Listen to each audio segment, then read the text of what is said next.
So I was thinking to look at this idea of dealing with intrusive thoughts, and I'm going to put you guys back, so I need to see the gallery. So we'll do some meditations around that, and we'll see how far we get. So we're actually the session we're going to do today was what we missed last week, and then this is our last session. So we may not get to Hi Mary Jo, we may not get to session 4, but I think we'll be doing this course again, so you can come back. But I think what's important is rather than rush through and do all the meditations, to just do one or two things in a kind of a good quality, deep way.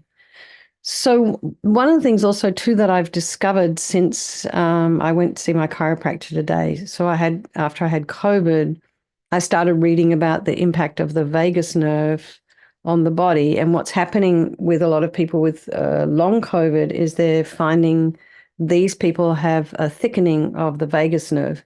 And the vagus nerve is basically this thing just wanders all around the body and impacts many different organs and systems.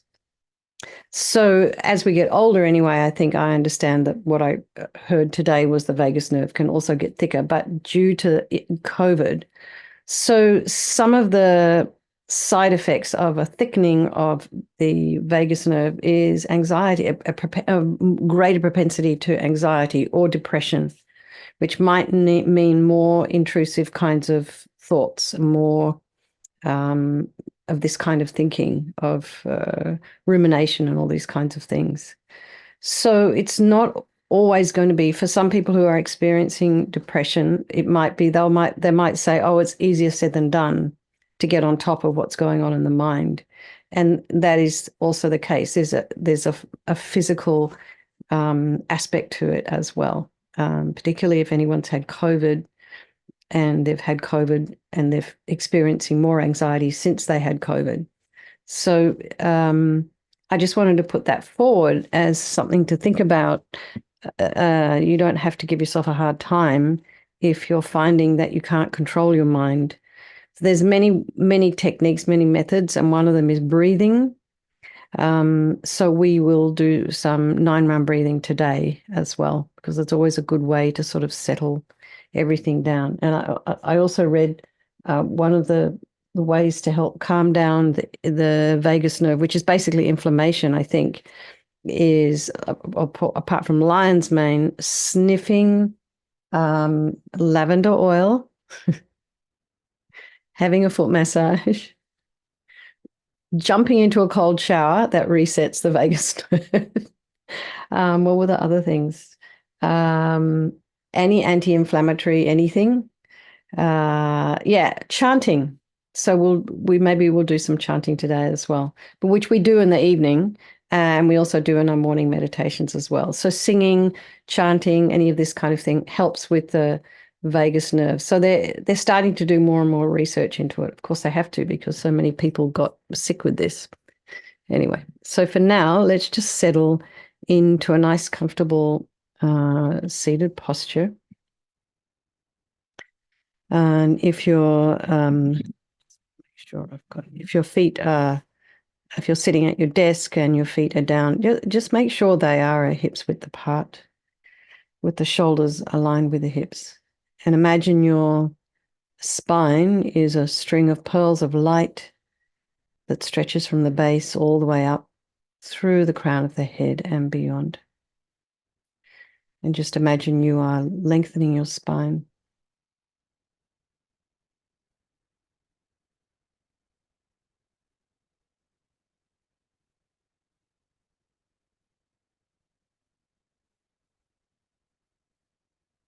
Just put some space in between there.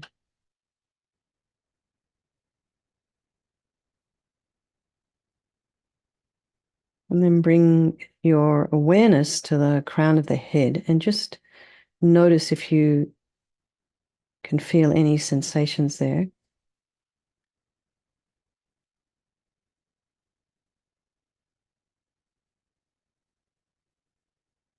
Maybe there's a little bit of tingling, maybe not. And now just relax the scalp. Allow some softening there, and then relax the face. So maybe you can feel some sensations in your face, some tingling maybe in the face or movement of some kind, very subtle.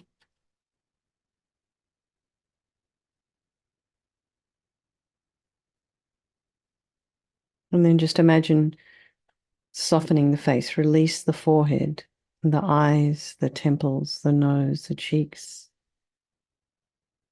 the jaw, back of the tongue, back of the head, and the neck. Allow your shoulders and shoulder blades to drop down. Relax the throat and the chest and the belly and all of your limbs.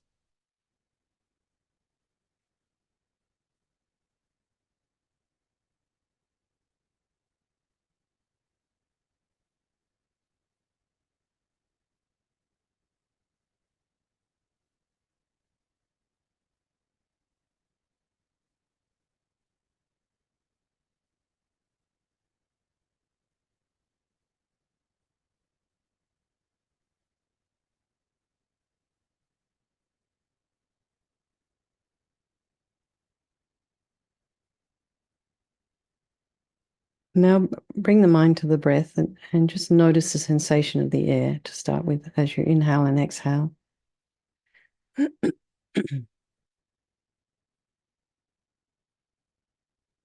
So just make that your focus. It doesn't matter whereabouts in the nostrils you're experiencing it, whereabouts in the nose for this moment.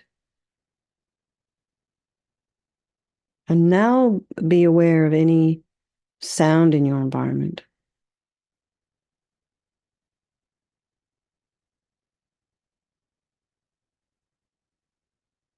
So you have sounds in your environment that you're used to hearing.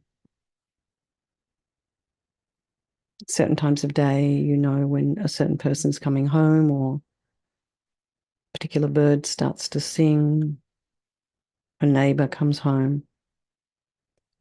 And then there may be sounds that are a little bit out of the norm. So just be aware of where your attention goes when you hear a sound.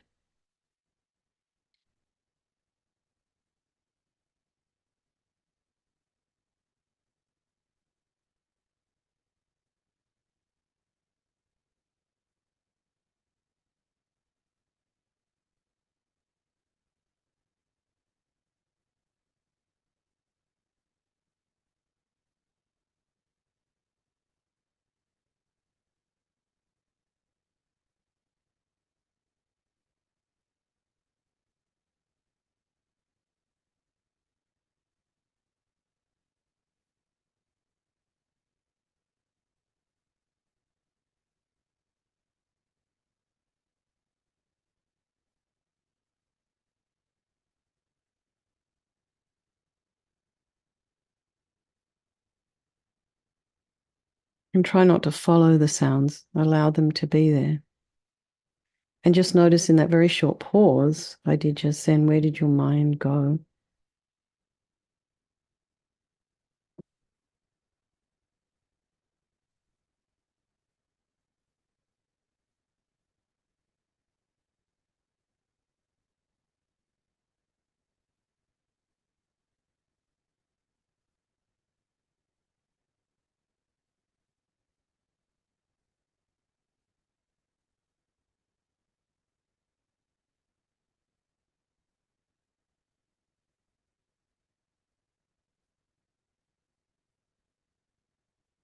And then notice what is arising in the mind. So just take note of where your mind's at right now. What kind of thoughts are there? Being aware to not judge your thoughts.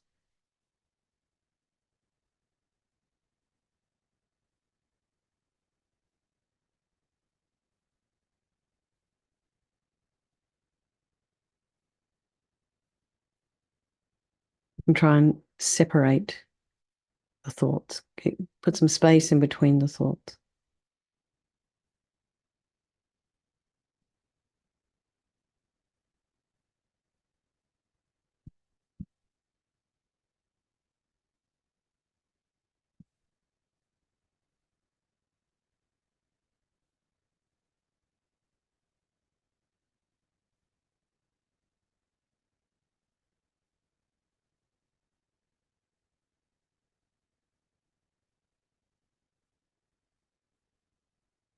So a beautiful analogy that Mingyur Rinpoche uses is to imagine you're sitting on the bank of a river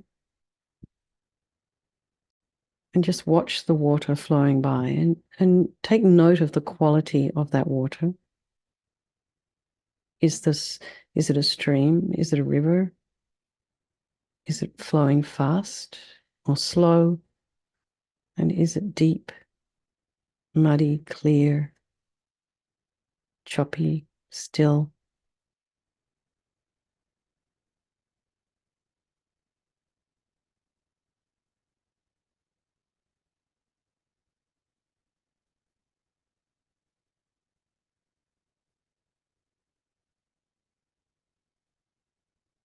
So you'll notice water can get, on a lake, for example, or in a river, can get whipped up by what's going on the surface, by wind, by rain.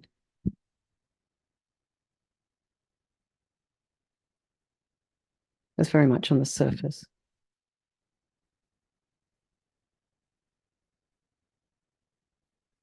And just put yourself on the bank and just make a realization or have a realization that while you're sitting there, you're nice and dry, you're free from the river.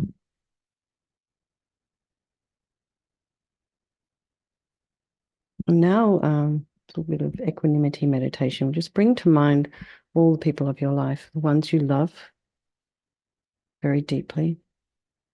Look into their eyes, feel their presence.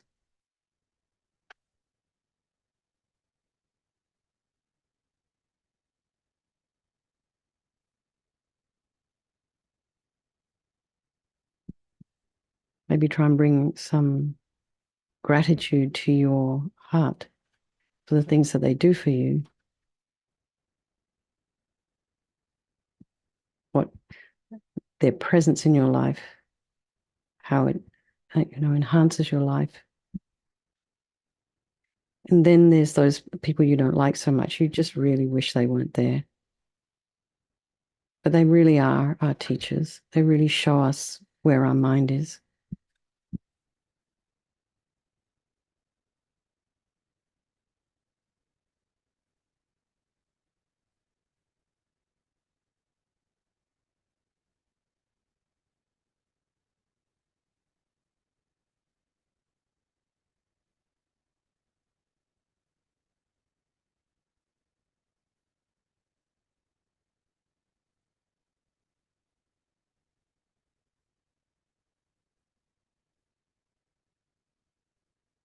And then there's all our strangers, they're all on the freeway, they're in the stores.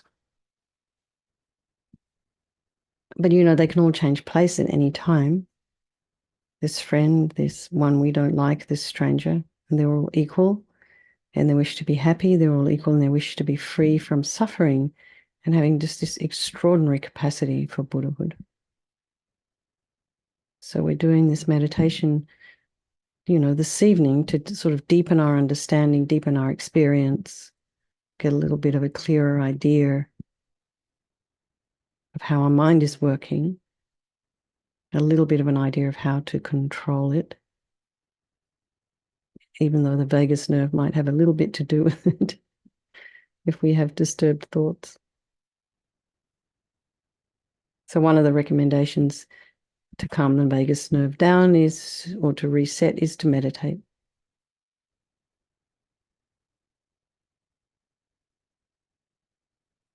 So we do this practice for ourselves so we can become, better human beings, more in control of our mind, a little bit more grounded, so we can be of benefit to others.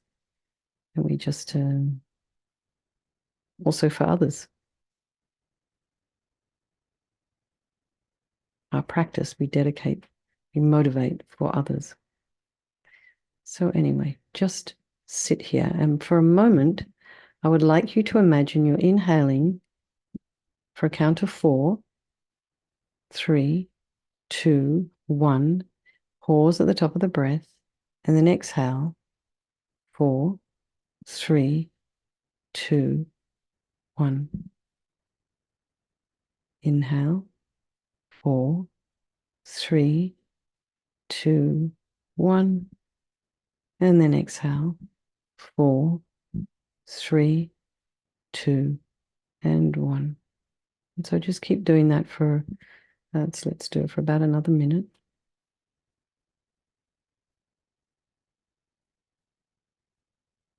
And as you're inhaling and exhaling, try and imagine you're inhaling in a 360 degrees, filling your chest, your lungs, the upper part of the lung, the lower part of the lung, not only in the front of the body, but in the back of the body as well.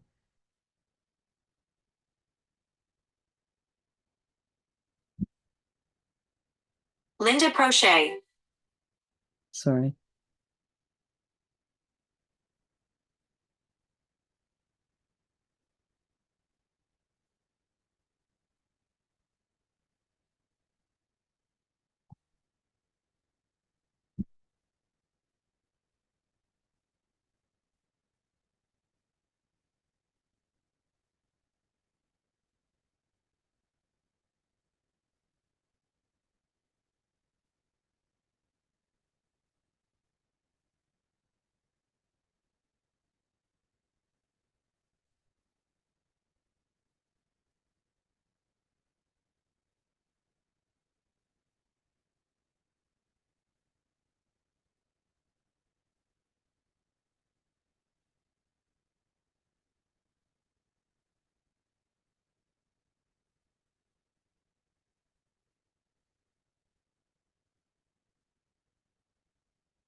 So now just go back to your regular breathing and we will meditate for, for 4 minutes.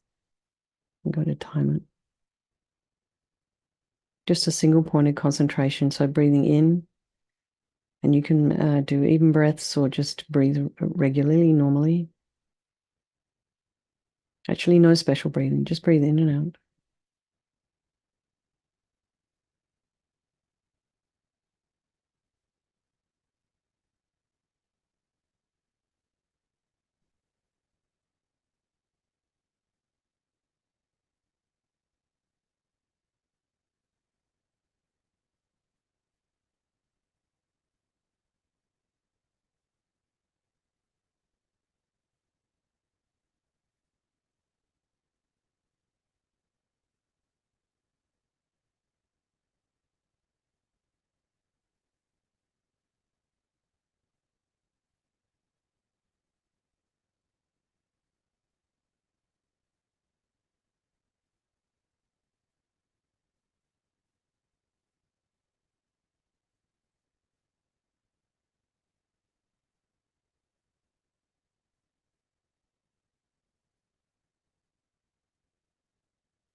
Okay, everyone, just relax. So has everyone here done the 9-round breathing? Just let me know if you haven't. Everyone's done it. Okay, good. So we're just going to do that right now. So I'm not mirroring you. I'm opposite to you. So don't copy me. Just listen to my words and try and do what I'm doing. All right. So you take the back of your right finger and place it on the left nostril and just not kind of tough like you're that, just very gently. And inhale through your right nostril. Imagine you're inhaling this beautiful, blissful, radiant white light. And you can inhale for a count of 4 if you wish. And then pause and then just move your finger over and block the right nostril and exhale through the left. All your unhealthy attachment, unhealthy desire, grasping, neediness, wanting, kind of narcissistic energy, kind of sticky, infantile attachment energy that we all have at some point in our life. And just exhale it as thick, black, yucky smoke. Just allow that to disappear into space and then block the left nostril again and breathe in through the right, light, and exhale through the left, all your unhealthy attachment, unhealthy desire energy. And breathe in again. And exhale all your unhealthy desire. Now breathe in through the left, blocking the right nostril. And exhale through the right, all your anger energy. Again, a thick black yucky smoke. Breathe in with the left. And exhale through the right. Anger. Breathe in through the left. And exhale through the right, all your kind of anger energy.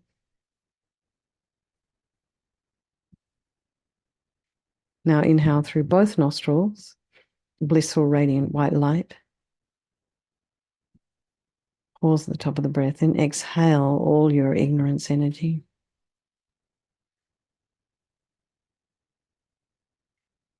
Inhale. And what we're exhaling here is this, from the Buddhist perspective, it is not understanding or appreciating cause and effect, karma, or understanding the way things truly exist. But if you're not particularly Buddhist and you don't have a belief in karma, you can also imagine you just don't know what's what, just ignorant of this and that. And just one more time, I've lost count. So that's one set. And we repeat that set 2 more times.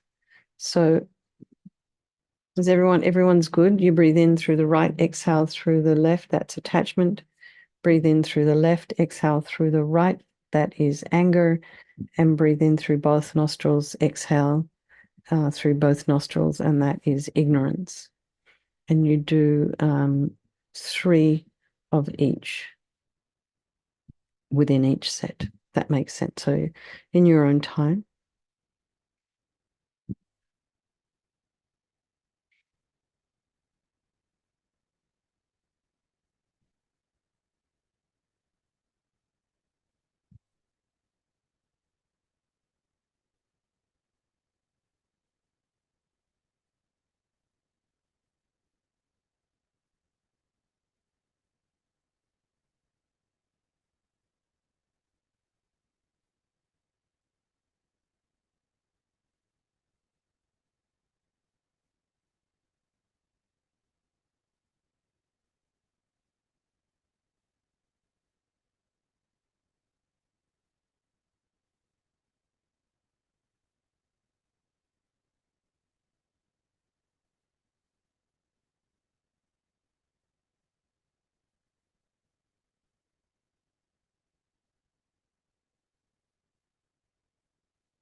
So when you're finished, just bring your breath back to normal, regulated breathing, and move into meditation. We'll meditate for maybe another 3 or 4 minutes.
So just relax, and when you're ready, feel the sensation of the feet on the floor.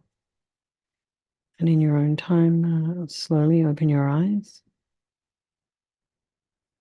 And does anyone have anything they want to share? Anything they want to say about that session? Did you notice anything? Yes, Lou. And I noticed right away that if you're trying to do 360 breathing, Mm. it's best not to have your back against the back of the chair. Well, the only thing about that is that you get some somatic feedback. Mhm. So actually you can breathe in to the back of the chair and feel the pressure. Mm. Yeah. So it gives you a little Yes. bit of a somatic feedback. So you can actually use the back of the chair or the back of the cushion or whatever you're sitting on. Sometimes in yoga, they'll have us breathe in to our stomach while we're lying on our stomach, and you can, and on your lungs, you can actually kind of feel, actually it gives you some feedback about kind of trying to breathe in a 360 degree. there was a German, when I read the breath book, there's a German doctor who had discovered that he could start working with scoliosis in people's spines using breath, using certain types of breath.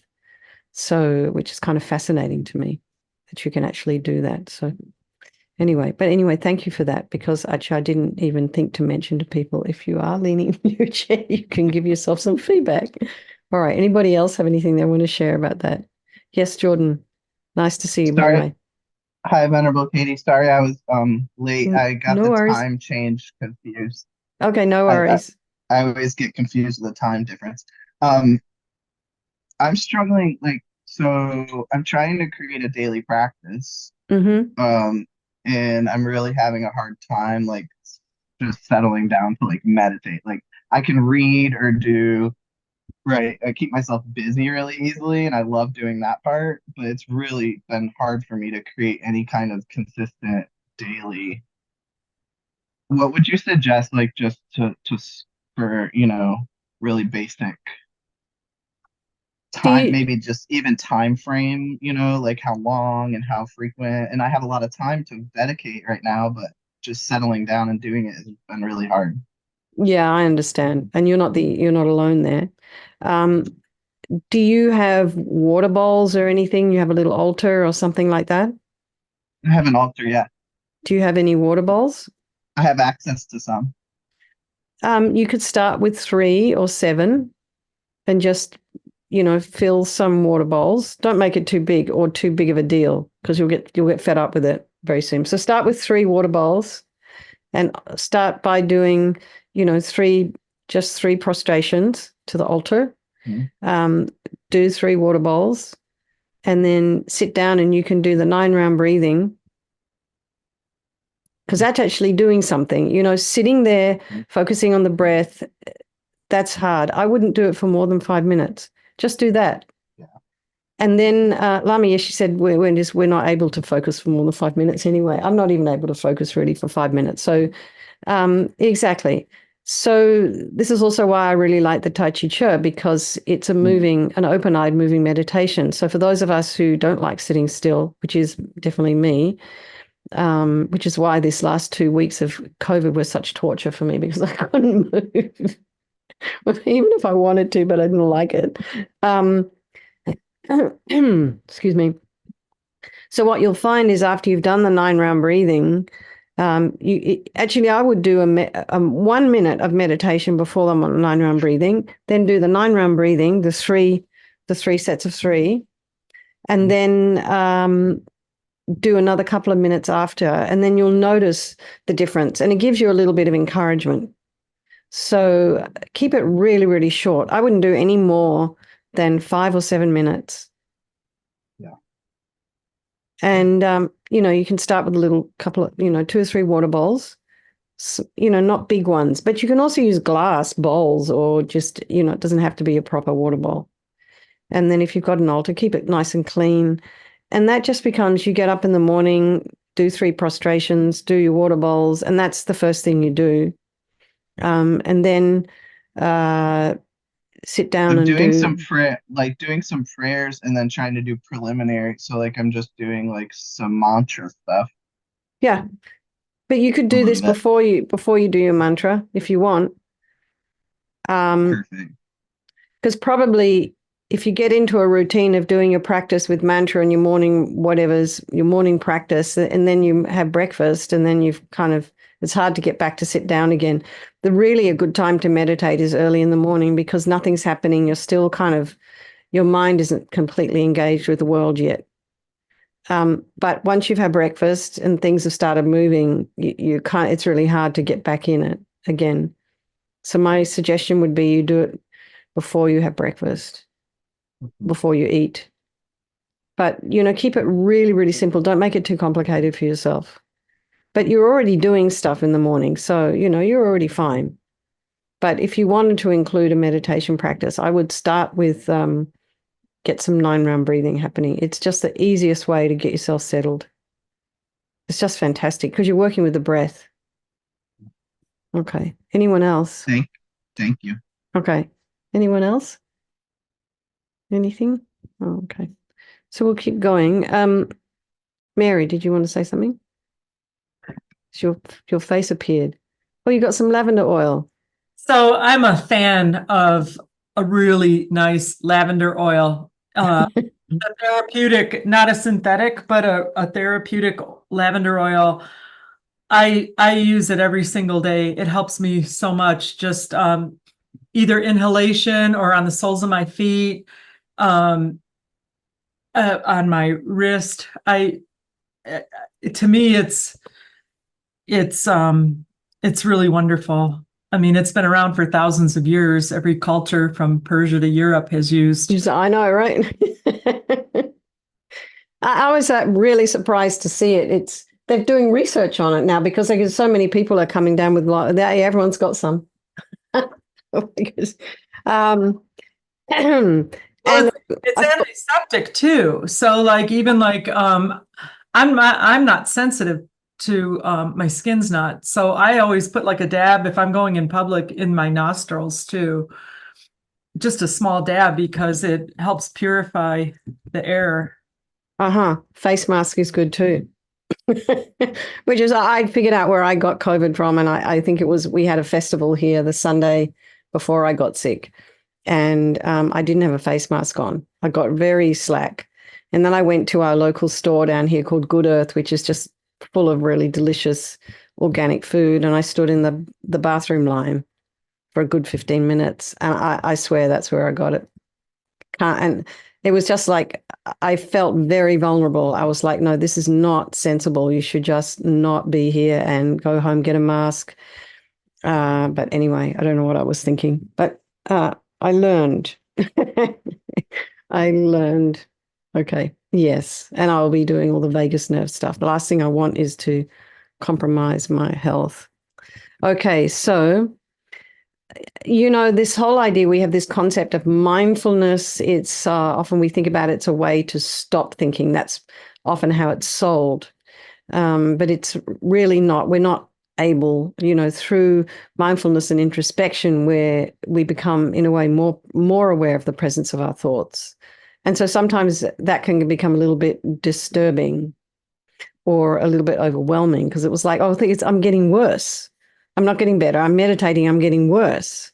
But you're not really. You're just becoming more aware of what's there.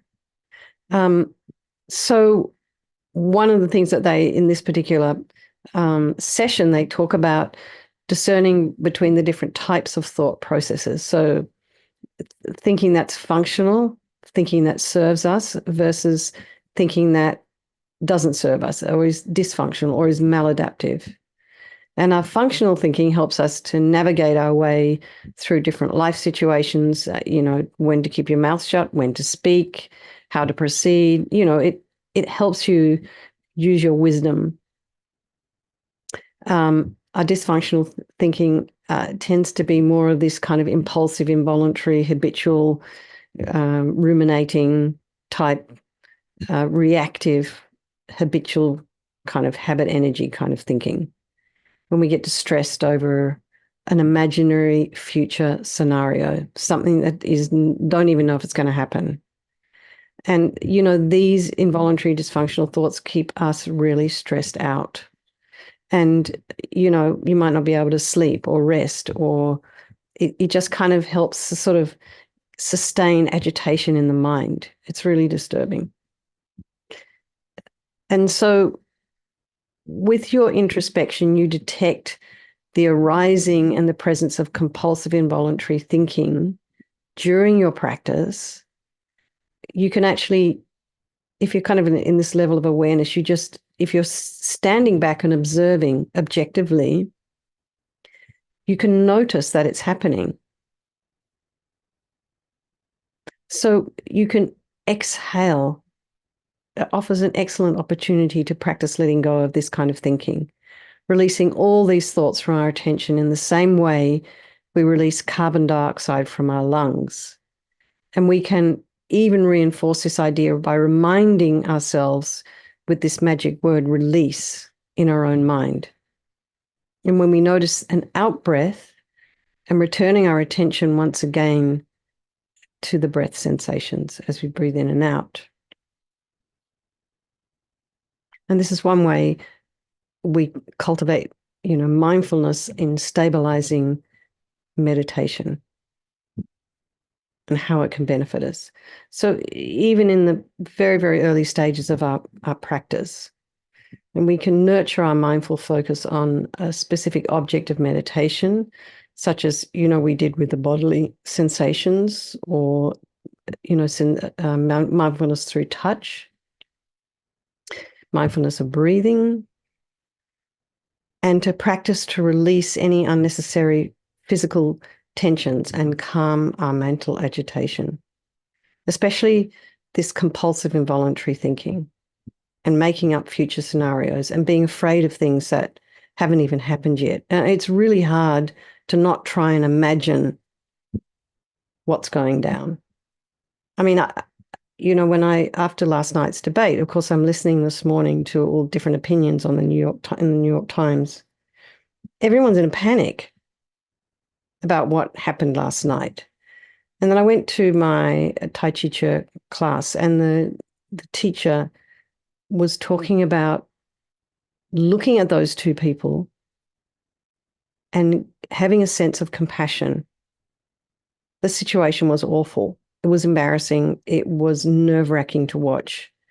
And this whole idea of just shifting the focus from being in a panic to trying to be kind about the situation, compassionate about the situation, kind of takes the stress away from being in a panic about the state of the nation. You've got these two human beings, both very elderly, and we don't know what's going to happen between now and November. So it's easier in a way in the mind to think kindly than it is to get into a panic. Anyway, that's just an example. So once you're, this idea that the vagus nerve is impacting our levels of anxiety, they're starting to really accept that there is a connection between the mind and the body, that meditation can calm these things down, can help to calm these things down. So anyway, does anyone have anything to say about that? Did it make sense? Okay. All right, we're going to do another meditation now.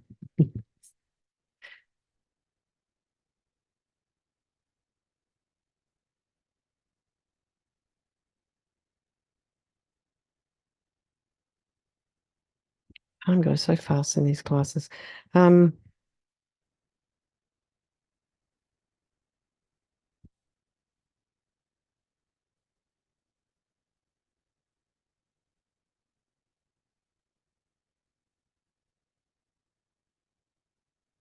We're doing a meditation on mindfulness and thoughts.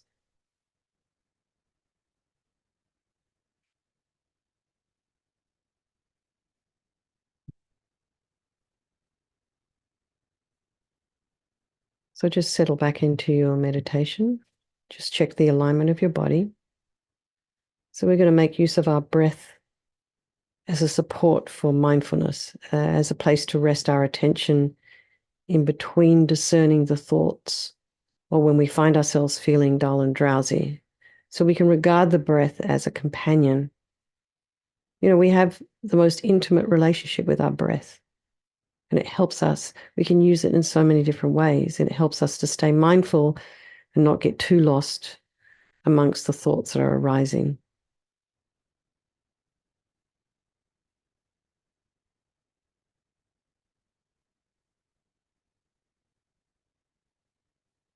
So to facilitate the process of discernment, we can start with making a note in our mind, such as thinking. This is a thought. So when we become aware that the thoughts have arisen in the mind, noting or labeling in this way has this added function of strengthening that discernment so as to make it less likely for us to lose our mindful awareness of them and fall back into believing and following all of these thoughts. We can observe a huge variety of thoughts and the different manners in which they seem to sneak up on us, catch us unaware, and how easily and happily we just get lost in them.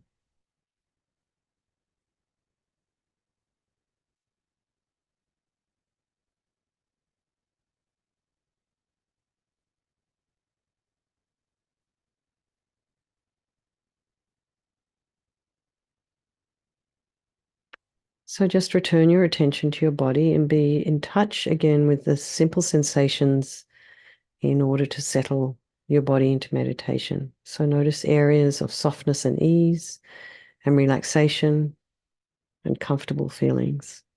And can you welcome these feelings and allow ourselves to enjoy them while they are here? And also notice any areas of tension or tightness with uncomfortable feelings. And can we simply acknowledge them for the time being?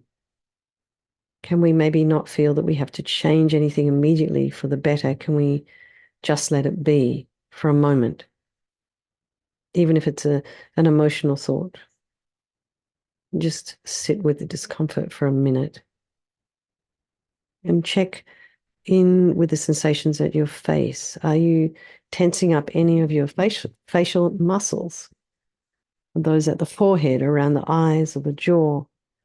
And can you just very gently relax these muscles and let in a different feeling, one of softness, ease, and comfort into your face?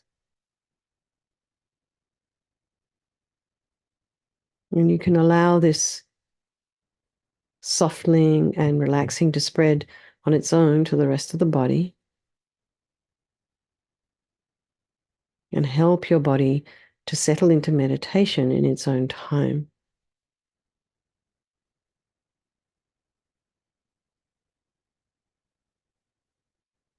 And among the different bodily sensations, see if you can highlight those sensations associated with breathing. And so some of you will notice subtle sensations around the nostrils. You can feel the air flowing in and out of the body. And others may notice the movement of the chest. So imagine again it's a 360-degree breath. The sides, the back, the front. It can be just expanding and contracting with each breath. And others may feel this, the rising, the falling of the abdomen. So rest your attention here with your breath. And each time you notice yourself breathing out, use it as an opportunity to release anything unhelpful and unwanted. Just like the way we breathe out to let go of the stale air in our lungs. And regard the breath as a resting place for mindful attention, a place where we can always come back at any time to steady ourselves. So when your introspection alerts you to the presence of thoughts, or that we're already involved in a thinking or in a story, turn your mindful attention to those thoughts and recognize that we are engaged in thinking. And we might just want to mentally make a note, thinking, to be clear about what we have discerned.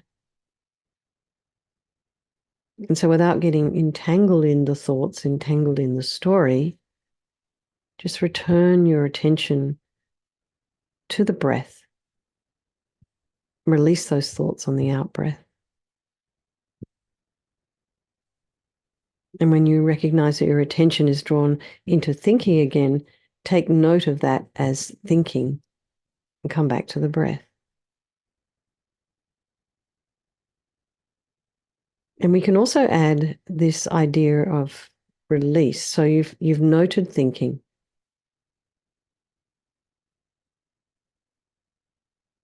And as you exhale, if you note that it's not particularly serving you, these kinds of thoughts, or it's creating anxiety in your mind, just exhale and just think of the word release. Or you can even say it softly to yourself. release.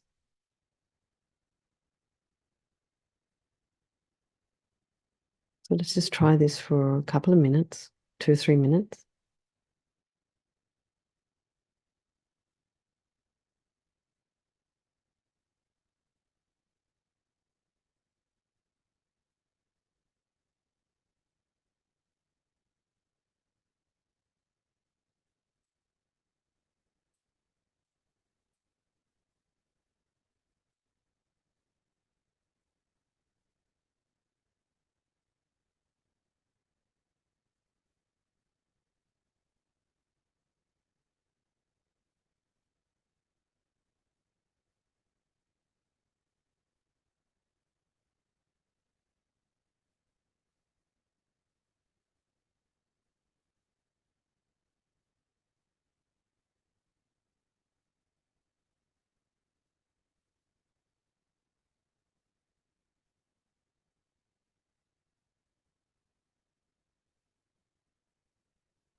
Everyone just relax.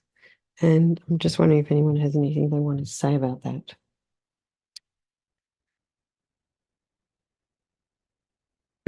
And yes, have a stretch if you need to.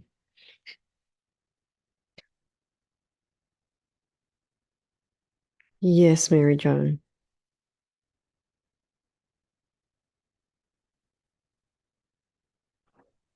I didn't have anything to say. I'm sorry. I was. Oh, that's just, all right. Okay. I was It was just, nice to hear your voice. yeah. I was just moving around. Oh, you were. Okay, good. Good. I'm glad. All right. Take a rest. Anybody else have anything they wanted to share or say? So before we move on to a bit more detailed meditation on that along those lines, I just want to try something with you guys. So you can have in yoga, this is called the chin mudra. So your index finger is resting in like that. And you can just have your hands out to the side. Don't know if you can see, just kind of like this.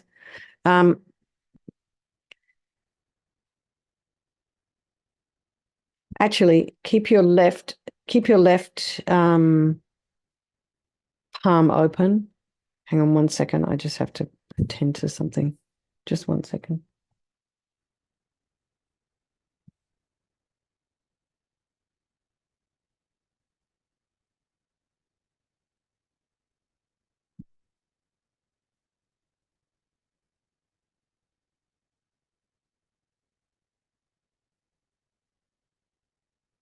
So imagine bringing in through your left palm or your left fingers. Think of a situation that's particularly disturbing to you.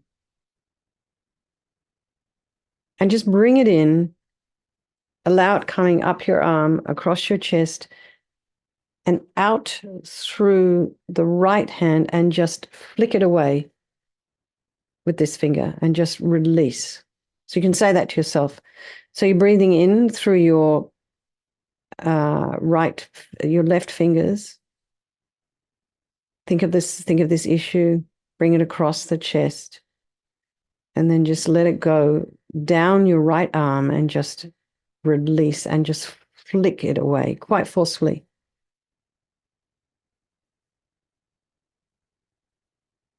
Release.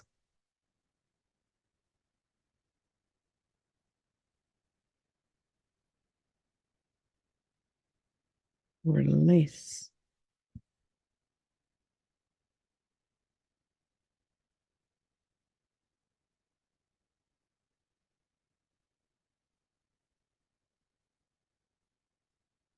And then just feel, just for a minute.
Okay, just relax.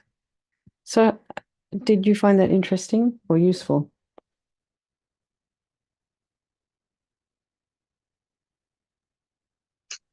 There's like for me, there's like a space, it moves some energy. Like there's like a spaciousness more like at my core. Between the disturbing thought and letting go? After releasing, but I kept one like I guess maybe I'm attached to some of that Yeah, right now right. because I felt like I wanted to keep going.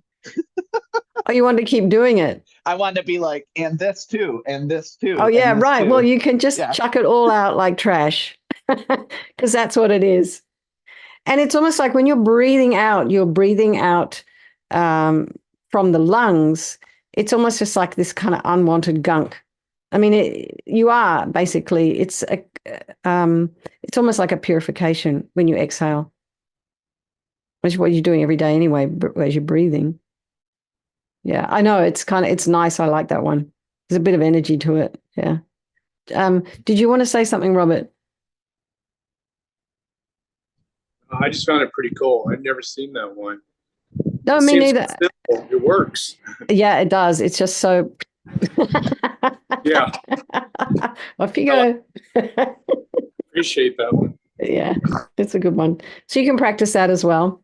All right. I want to go into a little bit a little bit deeper on this mindfulness of thoughts, just kind of trying to determine what it is we're actually thinking, a little bit more detail in categorization, and then we will do a meditation on loving kindness for self, because that's in the last session. I want to try and make sure we have enough time to do both. So let's just settle back. Get back into, sorry, it's kind of thirsty here.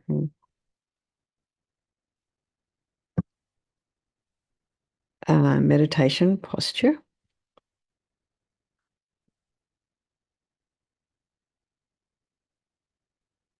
So when we're applying mindfulness and discerning wisdom to our thought processes, we start to become aware of the variety, of thinking we're engaging in. And not all thoughts are necessarily dysfunctional or harmful. In fact, we engage in a lot of functional thinking that contributes to our success as a species in adapting to different living conditions, for example. And our ability to think is vital to our problem solving, to our creativity. So, as we become more and more proficient in noticing our thoughts, we recognize thinking as thinking. We can refine our power of discernment by differentiating the different types of thinking our attention is involved in. So our thoughts could be noted maybe as remembering. That's thoughts of the past, or thoughts about planning could be just planning, or fantasies could be daydreaming or ruminating, and so on. And this way we can become more and more mindful and a little bit wiser with regards to the types of habitual thinking we tend to engage in. And then there's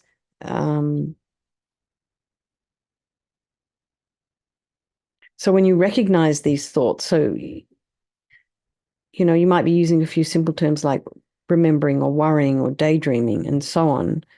We need to realize that the act of noting and labeling with these words or concepts is also a form of thinking. And we can regard this as functional thinking because it serves the function of helping to strengthen the discernment of thoughts. And, it protects our mind from falling back into believing in and following involuntary thoughts. It also reinforces the recognition of the type of habitual thinking our mind may tend to get caught up in.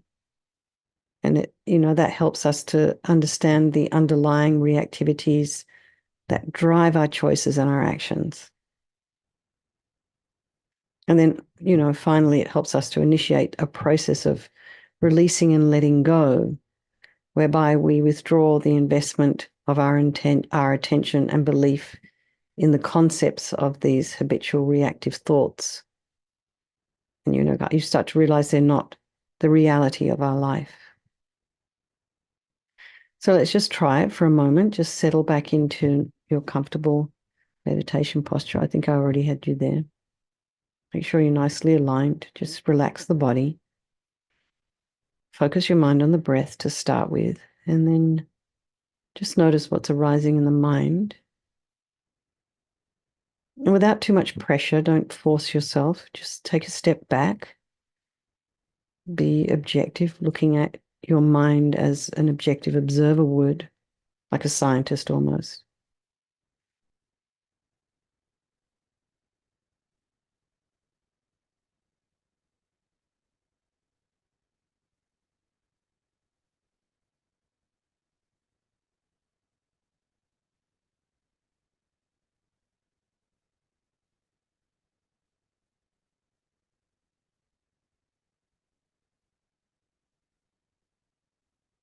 And keep your labels accurate and also neutral in tone so as not to provoke any kind of negative or judgmental attitude towards yourself. So some possible thoughts: remembering, planning, daydreaming, worrying, judging, anger.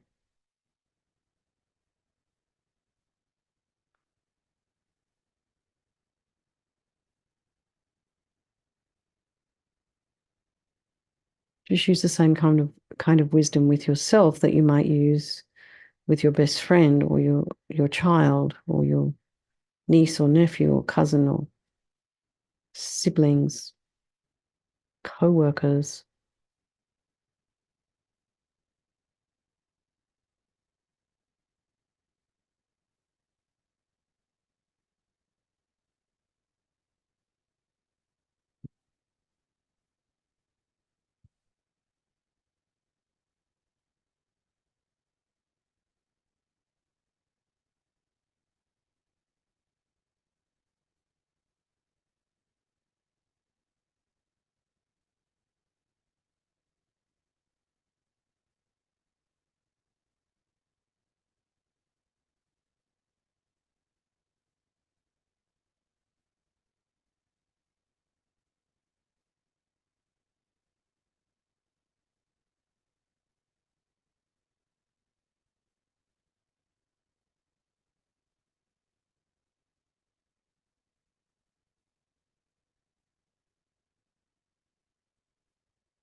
Okay, just relax. And did you find that useful at all?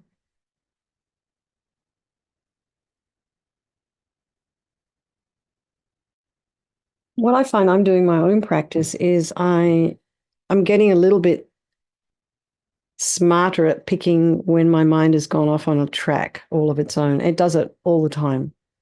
I'm just sitting there thinking I'm doing my practice, and then in about 2 minutes, I've realized I'm off. I have no idea where. So I have to bring myself back.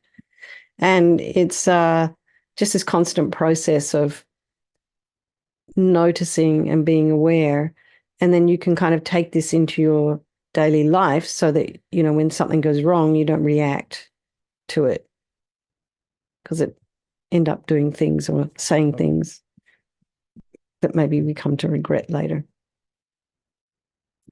So we've got about 15 minutes left, and I'm wondering if anyone wants to share anything. If not, I'm going to go straight into the loving kindness meditation. Oh, looks like we lost Mary. Okay. Nothing? Okay. All right, everyone. Let's settle back into a nice, comfortable seated posture.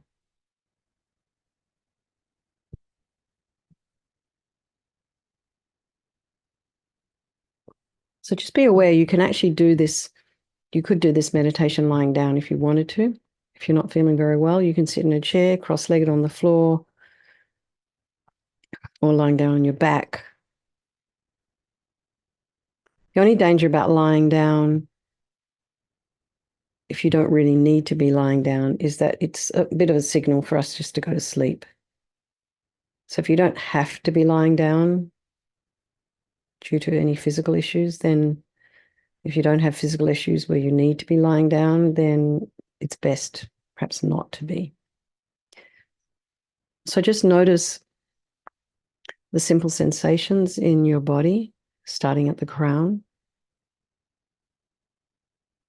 And then maybe just go down and notice kind of tingling sensations maybe.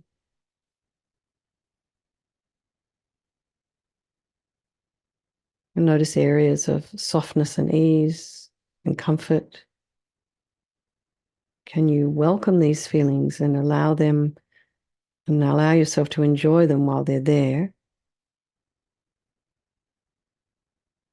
Maybe notice any areas of tension or tightness. Maybe you can just acknowledge them. Don't necessarily need to change immediately. Just let them be.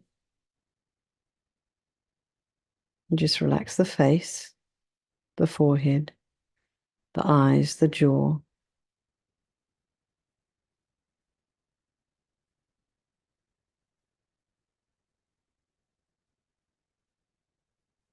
And can you allow this softening to spread through the body?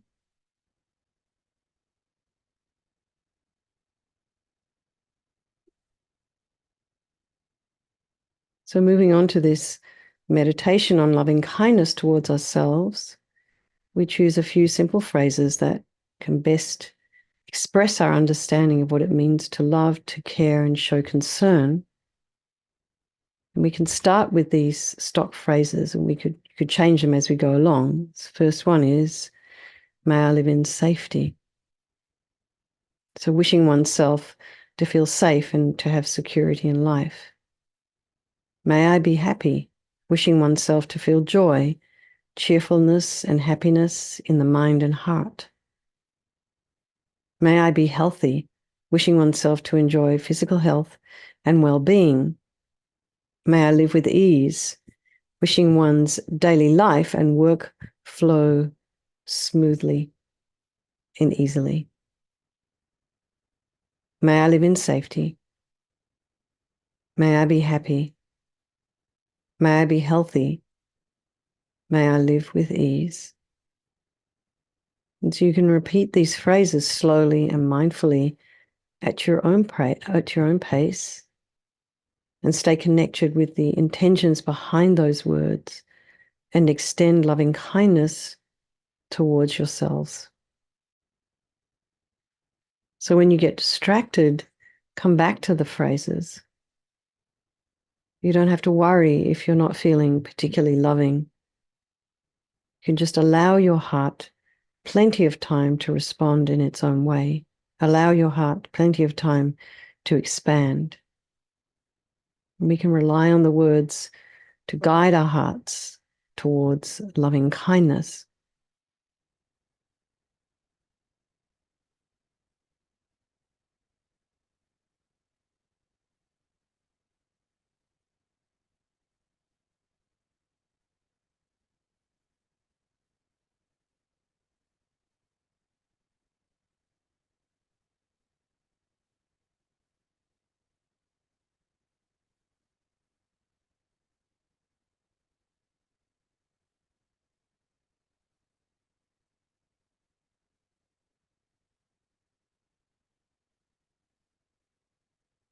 And if occasionally a warm feeling of love and kindness arise, try and entwine those feelings among the phrases and offer them back to yourselves. May I live in safety. May I be happy. May I be healthy. May I live with ease.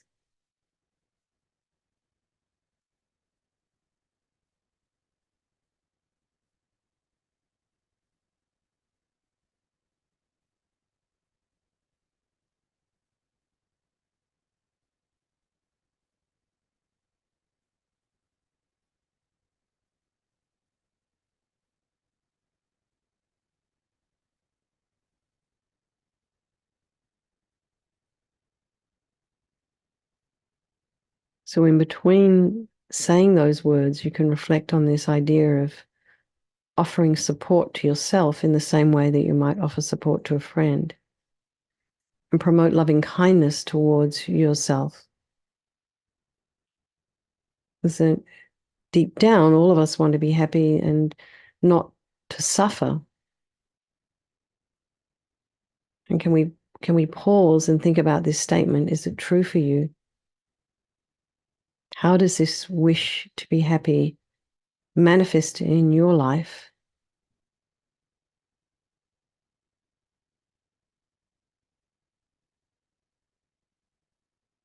May I live in safety. May I be happy. May I be healthy. May I live with ease.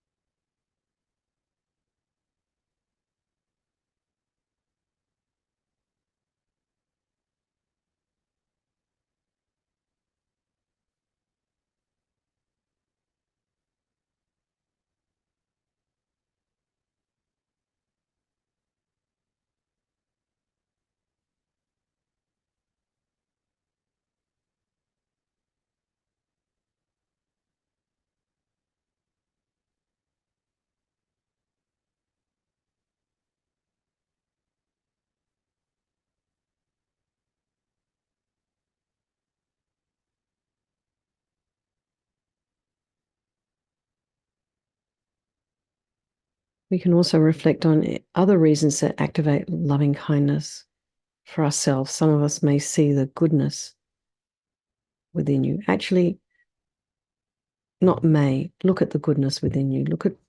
Make a list right now of all the qualities that you have, all of your own personal qualities. We don't like to do this. We don't recognize or acknowledge that we have qualities.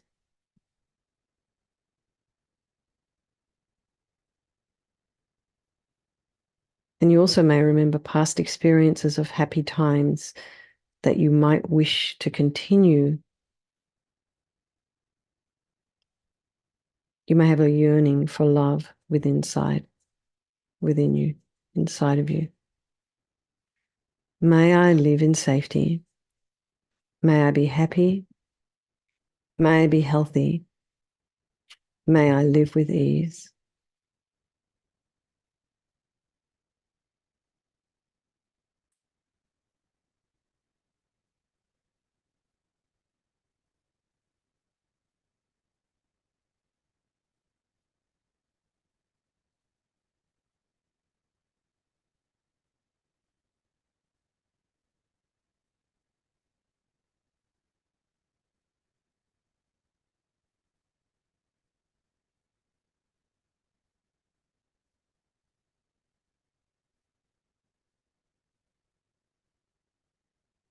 May I live in safety. May I be happy. May I be healthy. May I live with ease.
Okay, everyone, just relax. Sorry, I had a bit of an interruption there. So how was that for you? How did you find that?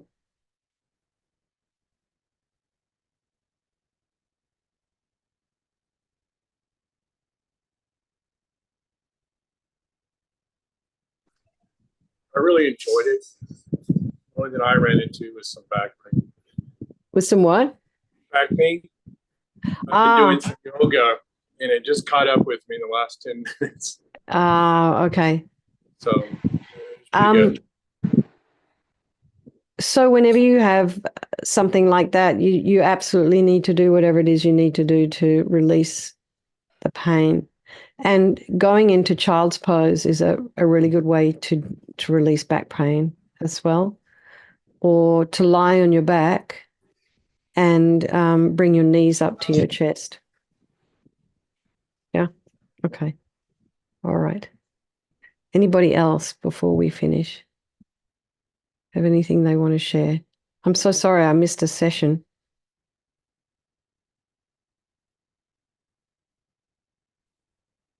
But we'll do this again. Jordan, did you want to say something? No, that one just No. got me. It got me really emotional. Oh, okay. It's interesting. I I've think won. I don't do that for myself very often. Yeah. So it's very, yeah, like that sense. Yeah, it made me choke up. It made me cry. I was Oh, crying, fully crying. good. I'm glad. That's wonderful. Thank you for sharing that. There's one woman where I teach at the YMCA. She always brings tissues with her because, without doubt, she always cries. And it's very hard to do. And the other thing you can also practice is put an image of yourself in front of yourself. We'll do this next time I do this course. And tell yourself that may you live, may you be happy, may you live in comfort, may you be healthy, may you live with ease. Yeah. You can tell yourself that. And then you can be your own parent there. Take yourself by your own hand. That's very beautiful. Thank you for sharing that.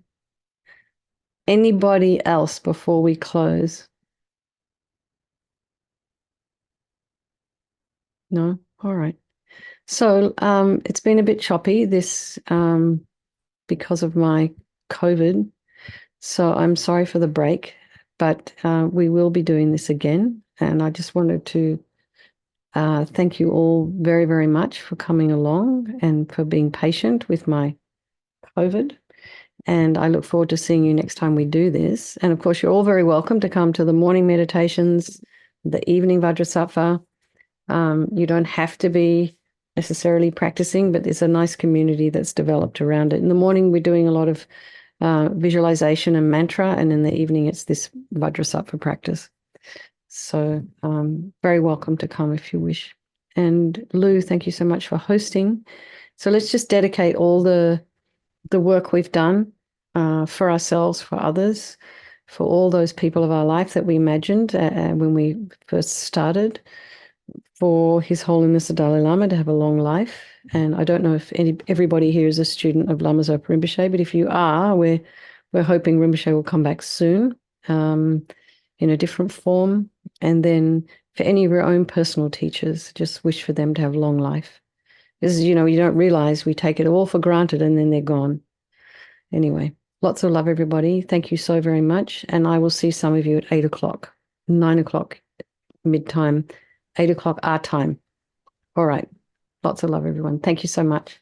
Bye-bye. Thank you.